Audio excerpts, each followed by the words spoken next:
Bonjour à tous, aujourd'hui énorme sujet, on a eu la chance d'interviewer Kevin Demey, le créateur de Ethic DTC, un grand nom de la trottinette freestyle. Il est là depuis toujours, il est là depuis la genèse de la trottinette freestyle en France. C'est aujourd'hui que ça se passe sur Nomad Shop, c'est parti.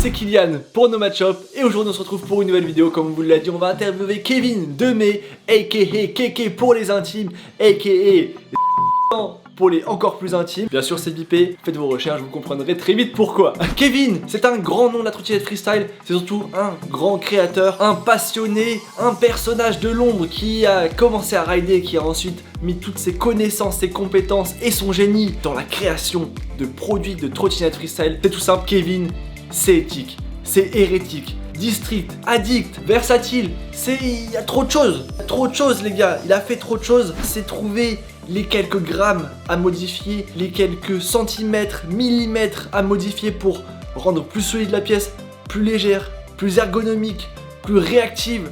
Il va vraiment chercher dans le détail, c'est un génie de la conception dans la trottinette freestyle. Bref, aujourd'hui on parle de ce grand personnage de la trottinette freestyle. Et juste avant ça, si vous ne connaissez pas Nomad Shop, c'est un magasin de sport urbain basé à Paris-Bastille. On vend tout ce qui est en rapport avec la trottinette bien sûr, le BMX, le skate et le roller. Et on fait des vidéos en rapport avec ces 4 univers. Donc si vous n'êtes pas encore abonné, faites-le maintenant. Et ça vous le ferez à la fin de la vidéo lorsque vous aurez tout appris sur Kevin Demey, ce personnage qui fait déjà partie intégrante de l'histoire de la trottinette freestyle. C'est parti. Voilà, bienvenue à Dissilant, l'antre de la trotte et du bordel aussi.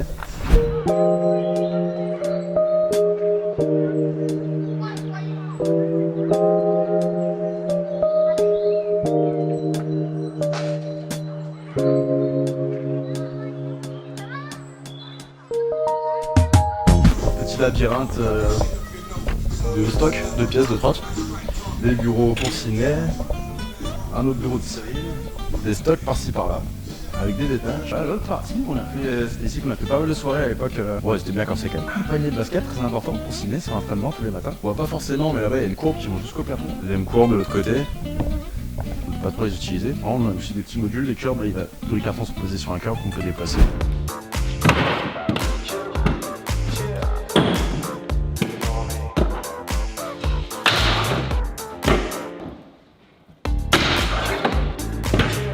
Mon bureau, enfin ma cabane en bois, dans laquelle je passe pas mal de temps, on va dire.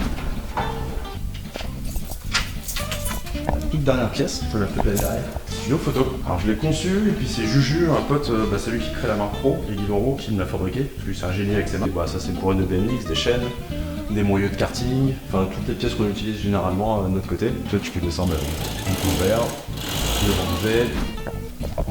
Donc voilà. Bah on a fait le tour.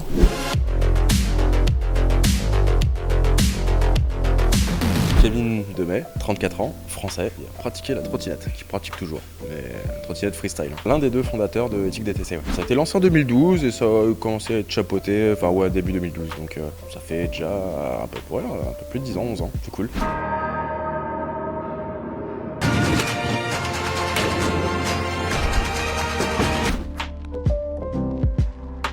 Avant, non, je faisais pas de travail annexe. En fait, on avait déjà monté d'autres structures, d'autres projets dans la trottinette freestyle. J'avais montré d'autres marques avant. Donc voilà, déjà pas mal de projets qui tournaient. Ça, c'était quelque part, pas l'un des derniers projets, mais ouais, le dernier en date qui est structurel, quoi. De mon côté, la première marque qu'on avait créée, c'était French ID, en association avec une structure qui s'appelait K124, qui faisait du vélo. Et on avait fait un partenariat avec eux et on avait lancé cette première marque.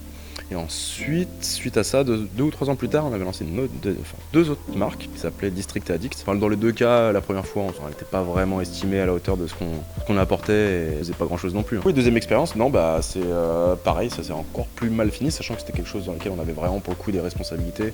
Du coup, on avait fait quand même une grosse partie du taf et ça devenait comme quelque chose de gros. Bah voilà, on s'est fait avoir et donc du coup, bah troisième projet, Ethic, en tant que marque, on va dire, où là pour le coup, on était complètement indépendant et là, ouais, c'était.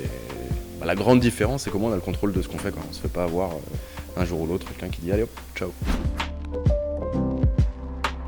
Moi j'ai commencé à en faire à je crois 16 ou 17 ans, donc j'étais assez relativement vieux quand même. Et c'était en 2005.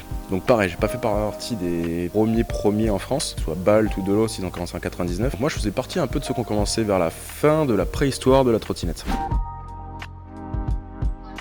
Préhistoire, mais une époque que tous ceux qui ont connu, ils vont capter ce à quoi ça se réfère. C'était une époque où la trot freestyle c'était pas encore un sport. C'est-à-dire qu'il n'y avait pas d'infrastructure, il n'y avait pas de marque, il n'y avait pas encore un business. Tout était maintenu par des gamins, des passionnés entre 16 et 20 ans on va dire. Juste se faire kiffer, de créer une communauté, de développer le truc. Moi en tout cas à travers ce que j'ai vécu aussi, c'est peut-être ma perception des choses qui fait ça. Il y a une vraie fat différence entre avant 2010-2011 et après 2010-2011 là ça c'est devenu n'importe quoi. Enfin c'est parti dans la stratosphère et le monde avait complètement changé quoi. Il y a des gens extérieurs qui investissaient des sous. Il y avait du plus parce que ça développait la scène, mais de l'autre côté ça perdait un peu son âme innocente, tu vois, un peu pure du départ.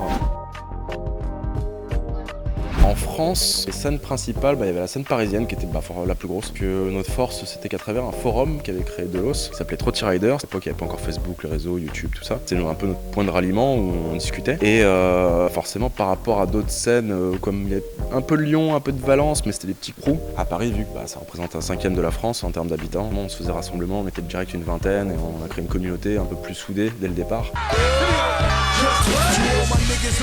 Alors qu'ailleurs en France, c'était plus potes, ils étaient seuls dans leur coin quoi. Et quand ils voulaient croiser d'autres Trotty Riders, ils devaient se taper 2 heures de caisse s'ils avaient le permis, ce qui n'était pas le cas de tout le monde à l'époque quoi.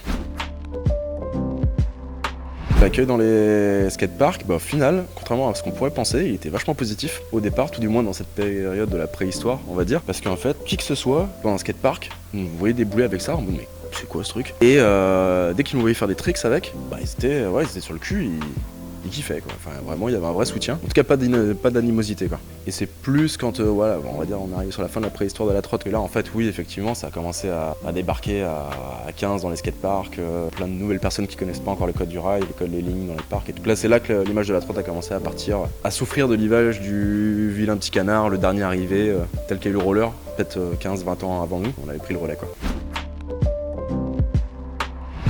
Il y a cette simplicité, mais pour moi c'est pas forcément un inconvénient, c'est comme dire il faut absolument que ce soit dur pour que ce soit bien. Je pense que le fait que ce soit accessible, c'est juste que ça permet à plus de gens de s'y mettre, ce qui est positif, mais ce qui au début peut-être a cassé les bonbons et les couillasses à pas mal de monde. Mais de l'autre côté, c'est pas parce que c'est plus simple que ça veut dire que tu atteins les limites plus rapidement. Les limites elles sont infinies, donc pas parce que c'est plus accessible que au contraire y a pas de quoi pousser les choses encore plus loin quoi.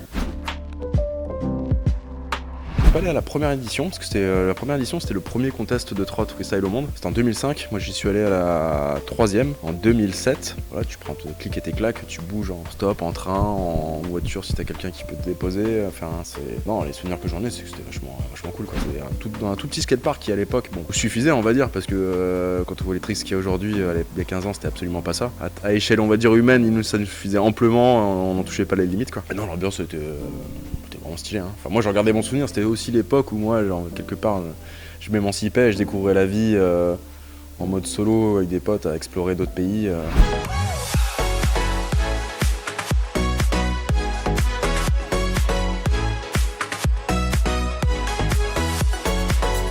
Donc là, à partir du moment où on avait ce petit groupe sur Paname qui a commencé à vraiment se consolider, je dirais ces années-là, en 2007 aussi. Hein. On s'est souvent pas mal de pays autour, quoi. En Belgique, en Hollande, plus loin, on allait en Angleterre aussi. Et jusqu'à un jour aussi, un projet sur Addict, où là, on a bougé aux USA.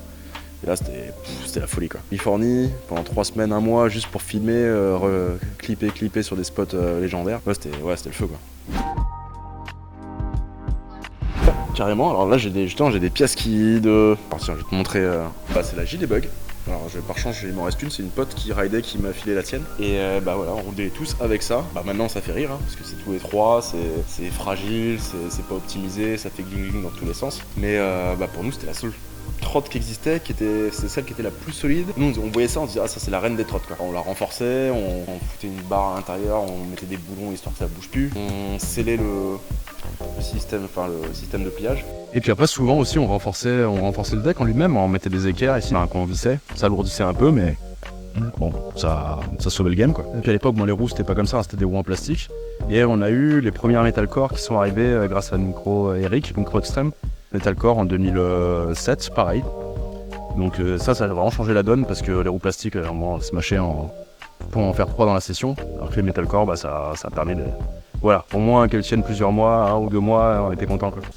Alors ça c'est quand on avait la marque French ID, alors on développait des vraies pièces, hein. On avait fait la première fourche en alu, on a fait les premiers guidons alu monobloc, mais c'était le boss là, la seule trotte qui vaut le coup, c'est la MS130B, et en fait c'est la même que celle que je t'ai montré avant, avec des déwatteurs de décal et des stickers dessus et des couleurs différentes, et puis elle était 20 balles plus chère. C'est la même, c'est juste que elle avait une déco un peu spécifique, et puis c'était à peu près shop, quand même on était fiers d'avoir le bon modèle, avec nos couleurs, qui représentait notre projet. C'était quand même un peu badass.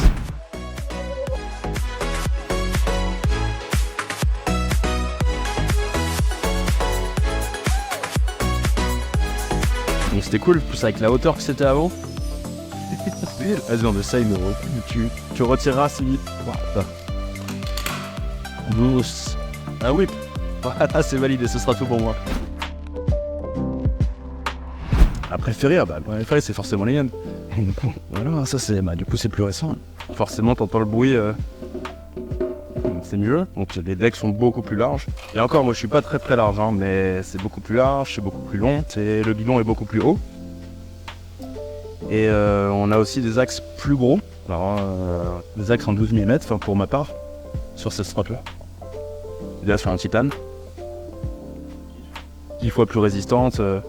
Mieux équilibré, enfin voilà, c'est un autre game. Pour moi ça c'est beaucoup trop solide pour ce que j'en fais quoi. Pour avant, je passe plus de temps à travailler sur la trotte tous les jours, à faire avancer les choses dans l'ombre, que à vraiment pratiquer moi-même, et c'est un peu triste. Quelque part ça me manque un peu, mais ouais c'est une dynamique tu vois, et je sais que je suis plus utile à la trotte, à être derrière mon PC, que de vraiment à rider quoi. Et voilà, c'est la fin de cette vidéo, j'espère qu'elle vous a plu, j'espère qu'elle vous a autant appris de choses que moi. Je me suis rappelé des souvenirs sur ma propre histoire avec la trottinette freestyle et en général tout ce qui a pu se passer ces 15-20 dernières années. En tout cas, si vous avez aimé cette vidéo, n'hésitez pas à liker, à commenter pourquoi pas vos questions ou les sujets que vous aimeriez qu'on aborde dans une autre vidéo, pourquoi pas rentrer en détail dans certains sujets comme le contest de Montreux, comme les premières trottinettes ou comment on construisait, on améliorait nos trottinettes avant même que les marques existent. En tout cas, merci beaucoup d'avoir regardé la vidéo jusqu'ici. N'hésitez pas à vous abonner si ce n'est pas encore déjà fait. Et moi, je vous dis à très vite dans une prochaine vidéo. Ciao et bon ride.